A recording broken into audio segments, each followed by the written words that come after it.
네, 행복한 안식일, 또 우중이지만 성전을 찾으신 우리 모든 성도님들을 주의 이름으로 환영합니다. 오늘은 설교를 안 해도 될 것 같아요. 다들 그냥 은혜 충만하십니다. 저는 아무리 설교를 해도 쌍따봉을 못 봤는데 보니까 뭐 전부 다 쌍따봉을 막 이렇게 보여주시네요. 굉장히 은혜가 있는 시간이었습니다. 제가 얼마 전에요, 우연치 않게 이 조류 탐조를 하시는 분들과 함께 시간을 보낸 적이 있습니다. 우리 교단 안에 보면은 새를 좋아하시는 분들이 정말 많아요. 그래서 뭐 사진도 찍고 그다음에 새를 이렇게 탐조하고 하시는 분들이 계시는데 그분들 따라서 이제 같이 시간을 좀 보내게 되었습니다. 철을 따라 이동하는 철새들의 중간 기착지를 찾아서 새를 관찰하는 것이 그들이 하시는 일들이었어요. 그런데 재미있는 것은요, 새를 관찰하는 존재가 사람만이 아니더라는 겁니다. 새를 잡아먹기 위해서 고양이들이 새를 지켜보고 있었고요. 또 그리고 하늘에서는 이 독수리 같은 이 맹금류가 또 새들을 지켜보고 있었습니다. 그래서 아침에 보면은요, 안타깝게도 곳곳에 죽은 새들의 다리나 뼈들이 놓여 있는 것을 볼 수 있었어요. 한쪽은 새를 지키려고 노력하고 다른 한쪽은 새를 잡아먹으려고 노력을 합니다. 문득 드는 생각이, 우리를 바라보는 하나님과 사단의 시선이 이런 차이가 있겠구나라는 생각을 제가 하게 되었습니다. 우리 말 중에 보면 시치미를 떼다라고 하는 말이 있어요. 자, 시치미가 뭔지 아십니까? 네, 시치미는 이 사냥용 매에 꼬리에 이렇게 달려있는 주인의 표식입니다. 주인의 이름이 써 있기도 하고 또 주인을 알아볼 수 있도록 어떤 뭐 글을 적거나 주소를 적거나 이렇게 했었다고 이야기를 해요. 남의 매에 달려있는 이 시치미를 몰래 떼버리고 내 매인 양 하는 것이 시치미를 뗀다라고 하는 말의 첫 기원이라고 합니다. 우리가 살아가는 삶에도 보면요, 우리가 누구의 소유인지를 잃게 만드는 순간들이 있습니다. 자의에 의해서 시치미를 떼기도 하고요, 타의에 의해서 시치미를 떼기도 합니다. 이번 한 주 우리는 우리를 바라보시는 예수님의 사랑에 시치미를 슬쩍 떼며 내가 하고 싶은 대로 살지는 않았습니까? 아니면 사람들 앞에서 그리스도인이 아닌 척 시치미를 떼며 살지는 않았습니까? 우리를 사랑하시는 예수님의 사랑을 인정하며 예수님의 소유로 살아가시는 우리 모두가 되실 수 있게 되기를 간절히 소망합니다. 오늘 함께 나눌 말씀은 흔들리는 믿음을 굳게 잡아라입니다. 갈라디아서 2장 11절로 14절에 있는 말씀 우리 같이 읽도록 하겠습니다. 신약성경 갈라디아서 2장 11절로 14절 말씀입니다. 우리 한 절씩 번갈아 가면서 읽겠습니다. 갈라디아서 2장 11절로 14절에 있는 말씀입니다. 게바가 안디옥에 이르렀을 때에 책망받을 일이 있기로 내가 그를 대면하여 책망하였노라. 야고보에게서 온 어떤 이들이 이르기 전에 게바가 이방인과 함께 먹다가 그들이 오매 그가 할례자들을 두려워하여 떠나 물러가매 남은 유대인들도 그와 같이 외식함으로 바나바도 그들의 외식에 유혹되었느니라. 그러므로 나는 그들이 복음의 진리를 따라 바르게 행하지 아니함을 보고 모든 자 앞에서 게바에게 이르되 내가 유대인으로서 이방인을 따르고 유대인답지에 살지 아니하면서 어찌하여 억지로 이방인을 유대인답게 살게 하려 하느냐 하였노라. 네, 같은 본문을 쉬운 성경에서는 이렇게 기록하고 있습니다. 베드로가 안디옥에 왔을 때에 그가 잘못한 일이 있어서 내가 그를 대면하여 나무랐습니다. 베드로가 안디옥에 와서 이방인들과 함께 먹고 있는데 야고보가 보낸 유대인들이 오자 먹는 것을 그만두고 그 자리에서 물러갔습니다. 그들은 할례를 받은 유대인들을 두려워했던 것입니다. 이처럼 베드로는 거짓된 행동을 했고 다른 유대인 성도들도 거짓된 행동을 했습니다. 심지어 바나바조차 그들의 거짓된 행동에 유혹을 받았습니다. 나는 그들이 복음의 진리를 따르지 않는 것을 보고 모든 사람 앞에서 베드로를 향해 베드로여, 당신은 유대인이면서도 유대인처럼 살지 않고 이방인처럼 살면서 어찌하여 이방인들에게 유대인처럼 살라고 합니까? 라고 말했습니다. 자, 우리가 이 지금 쉬운 성경의 이야기를 읽으니까 조금 더 내용이 쉽게 와닿지 않습니까? 오늘 본문에 처해 있는 이 상황은 우리가 알고 있는 이방 교회에 복음이 전해지게 된 사건 가운데서 아주 중요한 사건 중에 하나입니다. 이 본문에서는 베드로의 외식에 대한 이야기를 하고 있어요. 본문이 주는 첫 번째 기별은요, 믿음은 체면을 차리는 게 아니다라고 하는 겁니다. 12절 말씀입니다. 야고보에게서 온 어떤 이들이 이르기 전에 게바가, 베드로입니다, 이방인과 함께 먹다가 그들이 오매 그가 할례자들을 두려워하여 떠나 물러가매. 지난주 말씀에 이어서 오늘도 이 베드로에 관련된 이야기를 좀 같이 해보려고 합니다. 베드로는 고넬료를 만나게 되면서 하나님은 이방인들도 받아들이셨으며 이방인도 구원의 축복을 받은 하나님의 자녀다라고 하는 것을 확신했다고 우리가 지난 시간에 같이 말씀을 통해서 살펴보았었습니다. 그런데요, 오늘 본문을 보면 이 베드로의 행동이 좀 이상합니다. 분명히 구원을 확신할 수 있는 이방인들과 같이 시간을 보내고 있는데요, 갑자기 유대인들이 오니까 식사를 하다가 슬며시 도망을 가버리는 것이었습니다. 왜 그랬을까요? 왜 베드로는 이방인과 식사를 하다가 도망을 갔을까요? 그들이 보고 베드로를 비난할까 봐 생각을 했기 때문입니다. 사도행적 199페이지에는 이렇게 이 부분을 기록합니다. 베드로의 모든 실패, 그의 실수와 회복, 그의 오랜 봉사의 경력, 그리스도와의 친밀한 교제, 바른 원칙을 꿋꿋이 실천하신 구주에 대한 그의 지식, 그가 받은 모든 교훈, 하나님의 말씀을 전하고 가르침을 얻은 모든 은사와 지식과 영향력 등 이 모든 것에도 불구하고 그가 사람을 두려워해서든 아니든 존경을 얻고자 해서든 간에 복음의 원칙을 숨기고 둘러댄 것은 이상한 일이 아닌가. 그가 의를 고수함에 있어서 흔들리게 되었다는 것은 이상한 일이 아닌가. 사도행적은 이 베드로가 했던 이 행동에 대해서 굉장한 의문을 표하고 있다는 겁니다. 지금 이때는요, 베드로가 예수님의 부활을 경험하고 그리고 그의 신앙에 회심이 있은 이후입니다. 베드로는 수많은 신앙의 경험도 했고요, 믿음의 확신도 가지고 있었고 신앙의 지식도 가지고 있습니다. 그런데도 불구하고, 그랬던 베드로인데도 불구하고 오늘 이런 모습의 외식을 할 수밖에 없었던 것이 이상한 것이 아니냐라고 이야기하고 있다는 거죠. 구원받은, 그리고 우리가 정말 성화되었다고 이야기하는 수많은 성도들에게도 이런 베드로와 같은 상황 가운데 놓일 수 있는 상황들이 놓여지게 된다는 겁니다. 자, 베드로가 그러면 왜 이런 행동을 하게 되었을까요? 제가 본문을 묵상하다가 내린 결론이요, 체면 때문이라는 겁니다. 체면.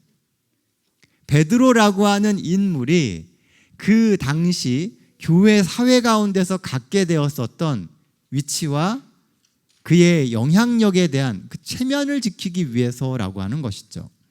사전에 보니까 체면의 의미를 이렇게 설명하고 있습니다. 체면, 남을 대하는 도리 또는 다른 사람과의 관계에서 떳떳할 만한 입장이나 처지를 체면이라고 이야기한다는 거예요. 베드로는 스스로 생각하기에 유대인들 앞에서 떳떳하지 못했다고 생각을 했다는 겁니다. 왜 베드로는 떳떳하지 못하다고 생각을 했을까요? 분명히 그의 믿음의 눈으로 이방인들에게도 구원이 주어진다라고 하는 것을 보았고 확신했습니다. 성령의 역사하심을 분명히 보았거든요. 그런데도 유대인들 앞에서 베드로는 떳떳하지 못하다고 생각을 했다는 거예요.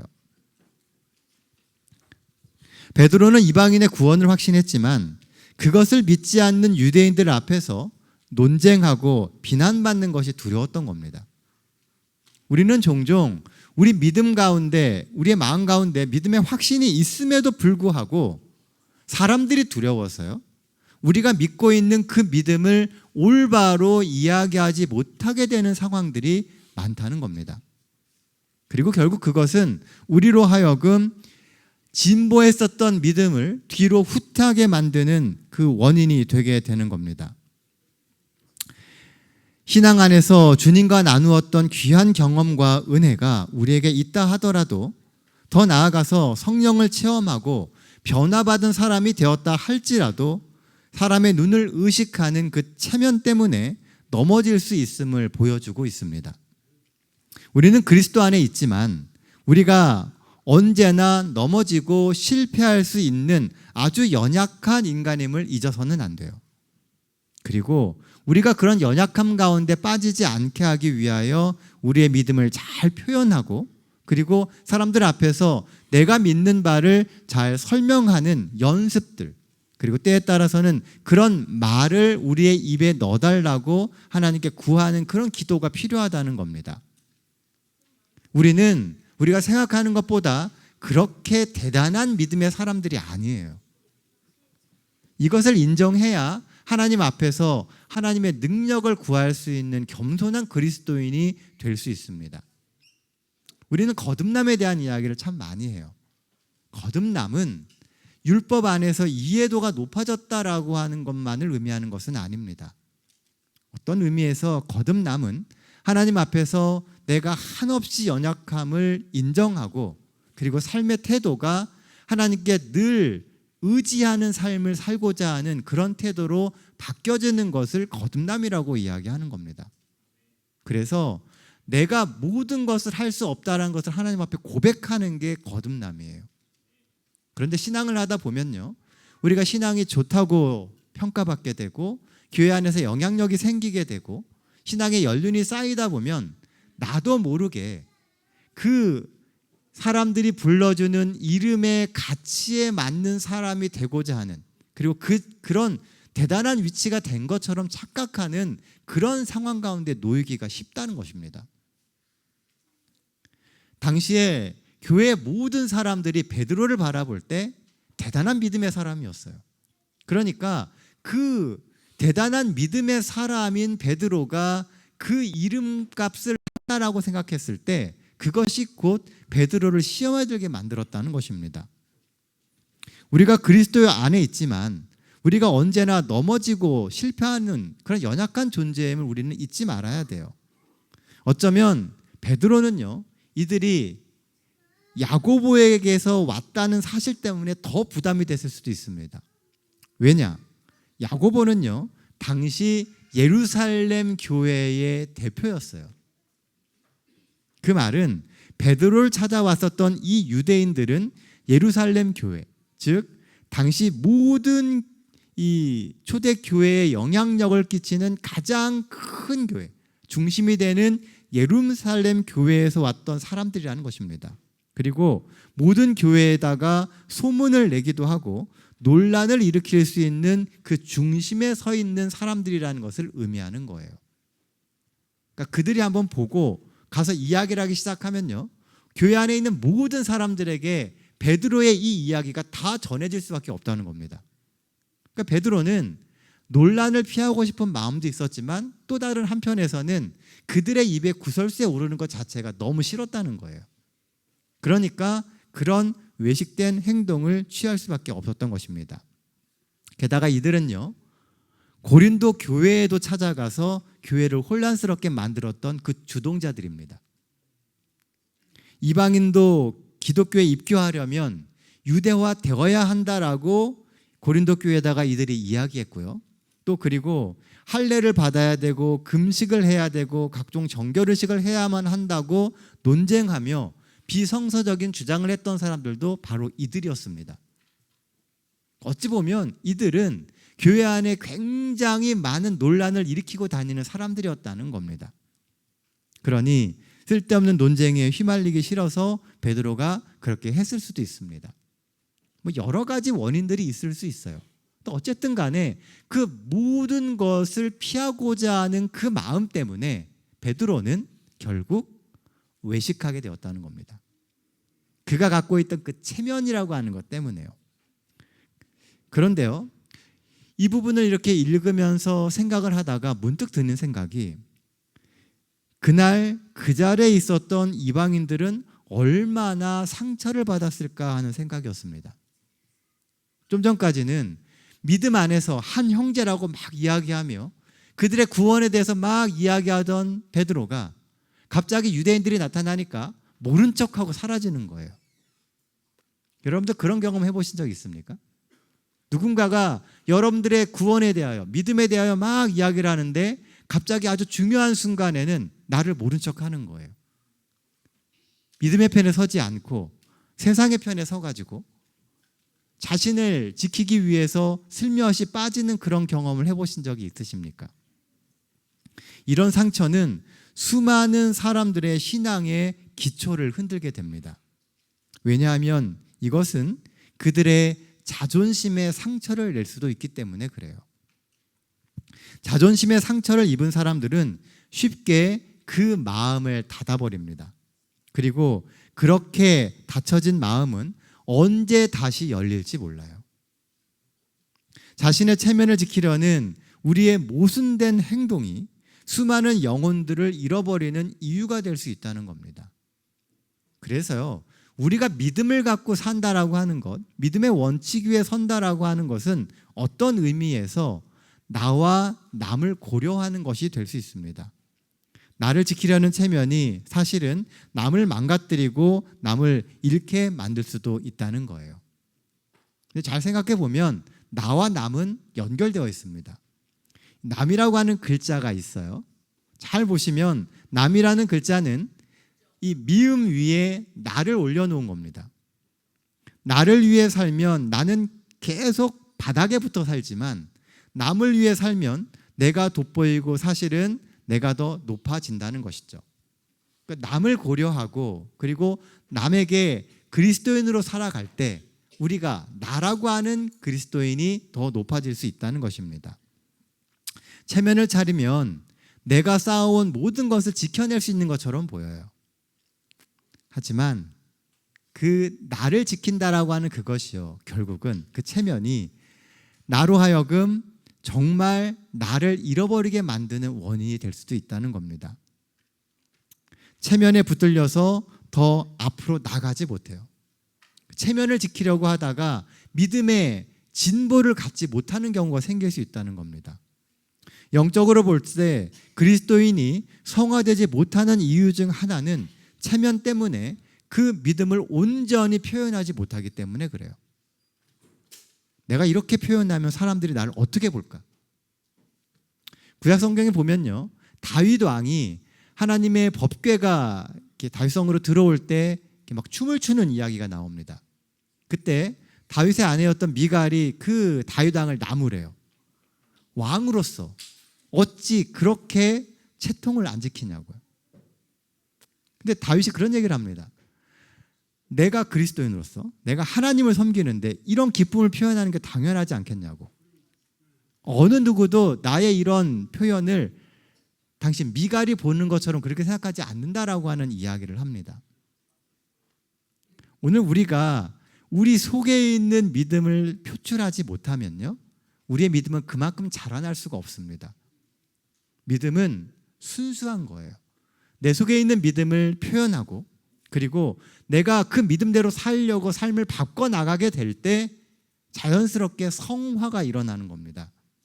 성화는 내가 만드는 게 아니라 내 속에서 하나님이 나를 의롭게 만들어 가시는 과정이에요. 우리가 종종 착각하는 게 구원에 내가 뭔가를 더할 수 있다고 생각합니다. 구원은 철저히 하나님 편에서 일어나는 일입니다. 하나님이 내 속에서 변화시켜 주실 때 그것이 자연스럽게 발현되는 것이 신앙의 성장인 성화이고 칭의가 되는 것이죠. 칭의가 성화를 만드는 거예요. 하나님 우리를 의롭다고 하셨기 때문에 우리 안에서 그 의로움을 만들어 주시는 겁니다. 우리는 그저 순응해 가면 되는 것이죠. 이 체면이라고 하는 것이 그렇게 순응하지 못하게 만든다는 거예요. 남들의 시선, 그리고 내 지위, 내가 지금까지 쌓아왔던 경력, 이런 것들 때문에 내 안에 있는 믿음을 올바로 표현하지 못한다면 사단이 만들어 놓은 그 틀 가운데서 우리가 못 벗어나는 그런 신앙인이 될 수밖에 없는 것입니다. 체면은 그런 우리의 속마음을 감춘 채 보이는 겉모습만 포장하는 행위예요. 그러니 오늘 체면을 잠깐 내려놓고 좀 더 진솔하게 우리의 생각과 마음을 나눠보는 것은 어떨까요? 그렇게 진솔한 마음을 털어놓고 서로 사랑하며 이해와 화해의 발걸음을 뗀다면 우리는 더 이상 겉돌지 않고 하나님이 주시는 은혜와 진리가 가득한 삶을 살아갈 수 있게 될 것입니다. 진정한 행복은 하나님의 은혜가 삶을 바꾸는 그 순간에 만들어져요. 그게 진짜 행복이에요. 그게 그리스도인이 이 땅에서 누릴 수 있는 가장 큰 행복입니다. 내 삶의 그 순간에 하나님이 들어오셔서 내 삶에 하나님의 은혜가 가득해지는 그 순간, 그게 행복이 되어야 한다는 거죠. 이 한 주 잠시 체면을 내려놓고 더 진솔하게 우리의 마음과 생각을 주변인과 나눌 수 있는 우리 모든 동단 새하늘교회 성도들 되시기를 간절히 바랍니다. 본문이 주는 두 번째 기별은 믿음의 후퇴는 전염된다는 겁니다. 13절 말씀이에요. 남은 유대인들도 그와 같이 외식함으로 바나바도 그의 외식에 유혹되었느니라. 자, 여기서 말하는 외식은 위선 또는 신실하지 않음이라고 하는 뜻을 가지고 있는 단어입니다. 베드로의 위선은 이방인들과 함께 믿음의 교제를 하던 유대인들도 위선하게 만들었고요. 더 나아가서 바나바도 위선에 빠지게 만들었다라고 이야기하고 있습니다. 모두 다 외식하고 모두 다 위선으로 대하고 서로의 진심을 확인할 수 없는 관계가 되어버렸다는 거예요. 베드로는 단순하게 그 자리를 피한 것인데 그의 외식이 주변 사람들에게 계속 좋지 않은 영향을 끼쳤다는 것입니다. 문제는 이런 위선과 외식이 전염성이 있다는 거예요. 상대가 진실하지 못한 것을 발견하면 다른 이도 진실한 삶을 포기합니다. 상대가 나에게 진실하지 않아요. 그럼 나도 진실해질 수가 없다는 거예요. 왜냐하면 세상 누구도 손해보며 살기를 원치 않기 때문에 그렇습니다. 특히나 진리를 전하는 기독교가 진실함을 잃는다면 어느 누가 진리를 진리라고 이야기할까요? 진리가 진리일 수 있는 이유는 그 속에 진실함이 있을 때예요. 아무리 그것을 진실이라고 해도 모두가 진실을 의심하면 결국 무너집니다.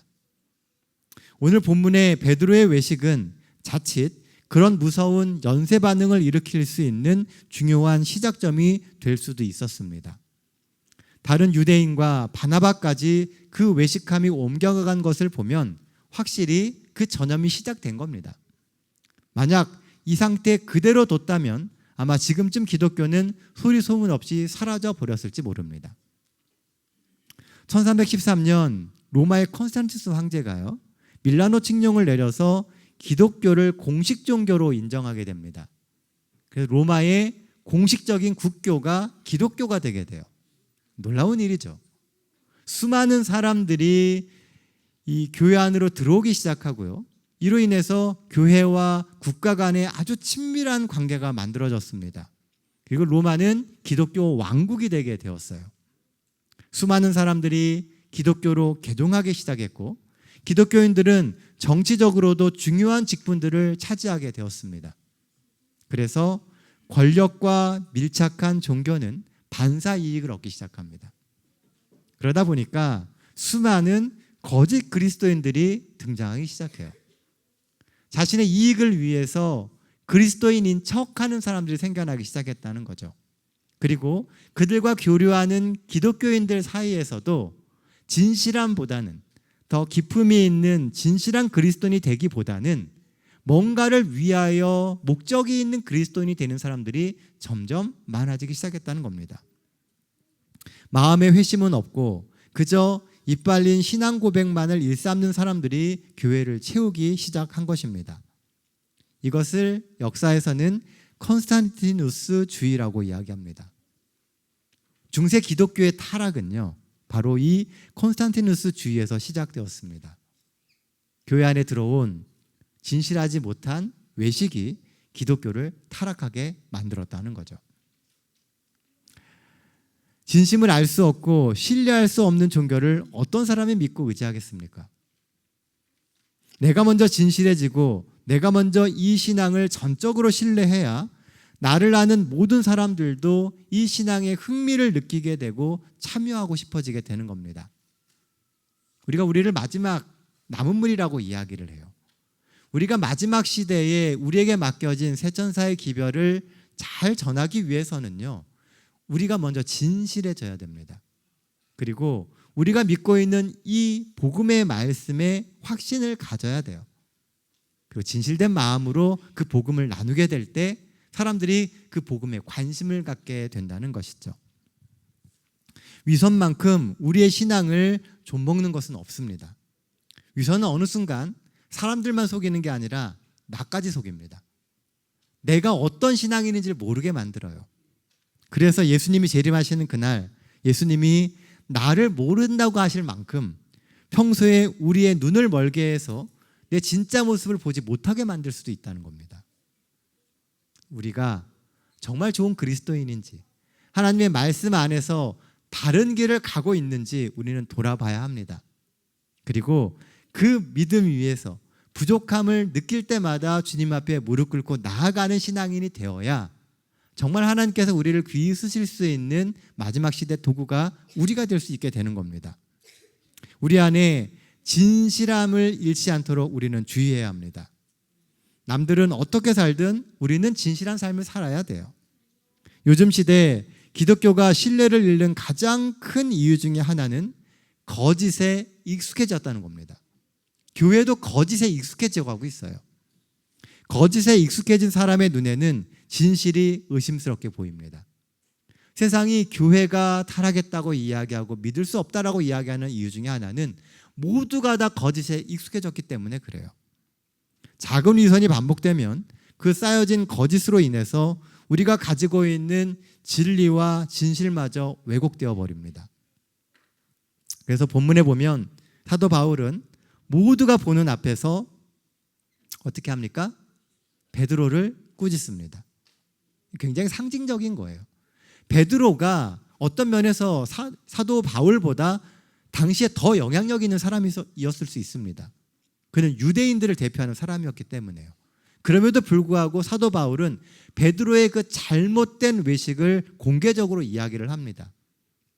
잘한 것은 잘한 것이고 잘못한 것은 잘못한 것입니다.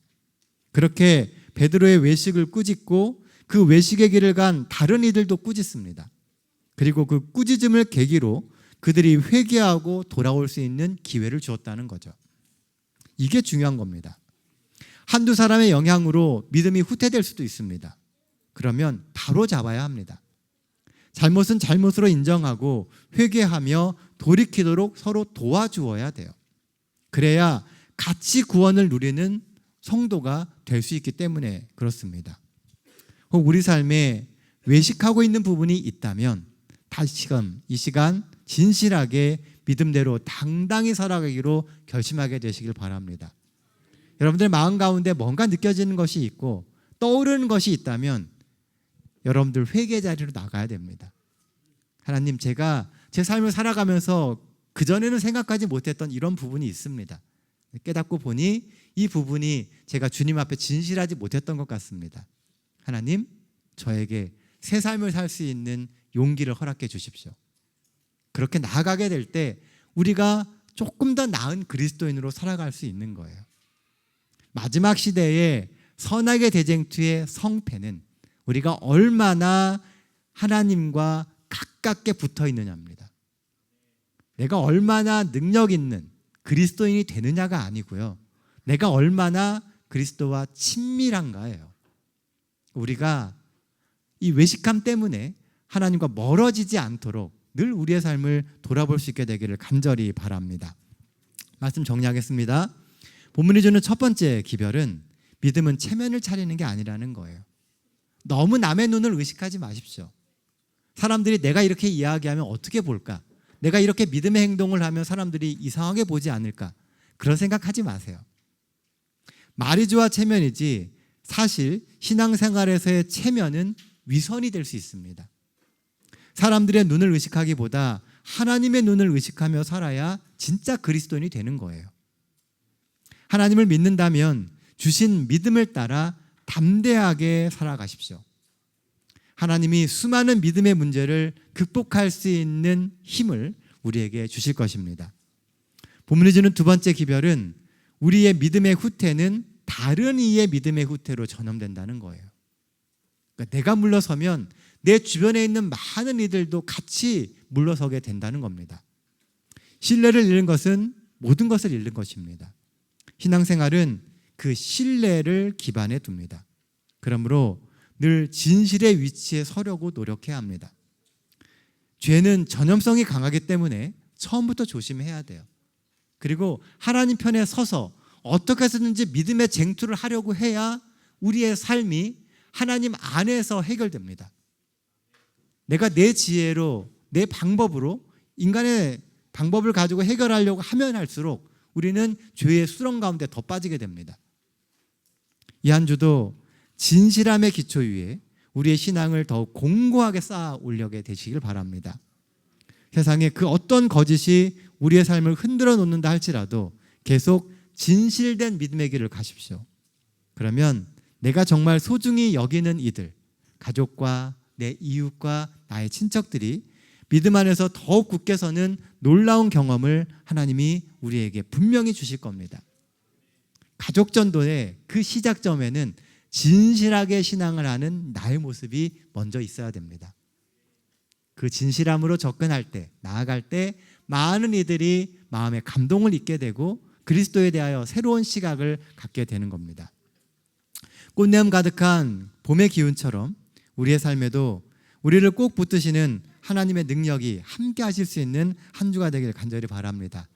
그래서 이 5월 한 달, 가정의 달, 많은 이들을 만나지만 그 모든 이들의 마음 가운데 그리스도의 진실한 사랑이 조금씩이나마 심겨질 수 있는 그런 한 달 되시기를 간절히 소망하며 오늘 말씀 마치겠습니다.